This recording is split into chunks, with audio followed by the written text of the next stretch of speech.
কি রান্না করে আজকে দুপুরে খাওয়াটা শেষ করলাম সেটা নিয়েই থাকছে আজকের ভিডিও।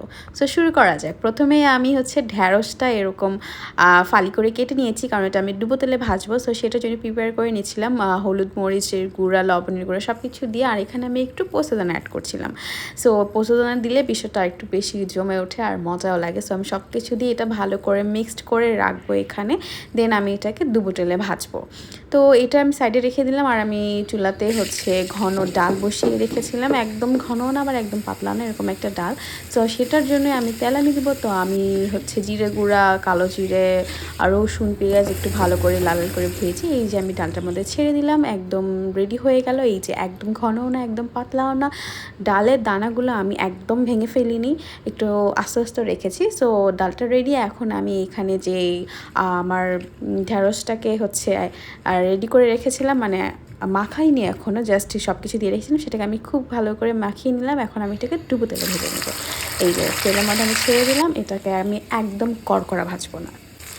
এখানে এই ঢ্যাঁড়সটা ভাজা হয়ে যেতে যেতে আমি এখানে একটু বাটিতে করে আমি যে পরিমাণে ডাল খাবো সেটা আমি একটু তুলে নিলাম। তো এই যে ঢ্যাঁড়স ভাজি হতে হতে আমি এখানে আমার প্লেটে ভাতটা নিয়ে নিলাম আর বাটিতে রাখা ডালটা সুন্দর করে প্লেটে পরিবেশন করে নিলাম। তো আমার একটু পরিবেশন করে খেতে নিজের জন্য খুব ভালো লাগে। আমি একটু আস্তে ধীরে সময় নিজের জন্য পরিবেশন করে একটু আইটেম রান্না করে দিন খাওয়া দাওয়া করি। সো এই যে ঢ্যাঁড়স ভাজটা হয়ে গিয়েছে, আমি এটাকে অ্যাড করে দিলাম। আর সাথে আমি একটু আলু ভর্তাও নিয়ে নিলাম। তো একদম বাঙালিয়ানা ভোজের মতো দেখা যাচ্ছে, তাই না? বাঙালি খাবার, ডাল, আলু ভর্তা, একটা ভাজা, তাও আবার পোস্তদানা দিয়ে ঢেঁড়স ভাজা। তো ব্যাপারটা দেখেই খুব লোভনীয় লাগছে। সো ফার্স্টে আমি আলু ভর্তা বেশি করে নিয়ে একদম ভাতের সাথে মেখে নিয়ে ফার্স্ট লোকমাটা নিলাম।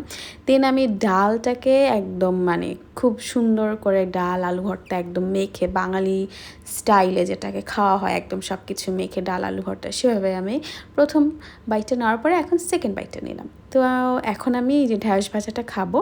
এটা আমি একদম কড়কড়া ভাজা করিনি, আমি একটু নরম রেখেছি। আমার একটু নরম খেতে ভালো লাগে। সামটাইমস এটা কড়কড়াও করি, কড়কড়াটাও খেতে অনেক মজার হয়, বাট আমার আজকে নরম খেতে ইচ্ছে করছে, সো আমি নরম করে নিয়েছি। আর এখানে আমি একটু মরিচটাকে একটু ডলে নিলাম, দেন আলু ভর্তা নিয়ে নিলাম বেশি করে। এভাবেই আমি আজকের দুপুরের লাঞ্চটা সেরেছি আলহামদুলিল্লাহ।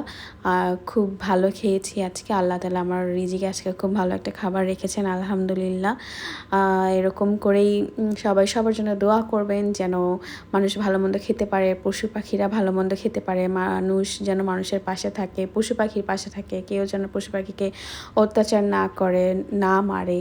সো এই আর কি, সবাই ভালো থাকবেন।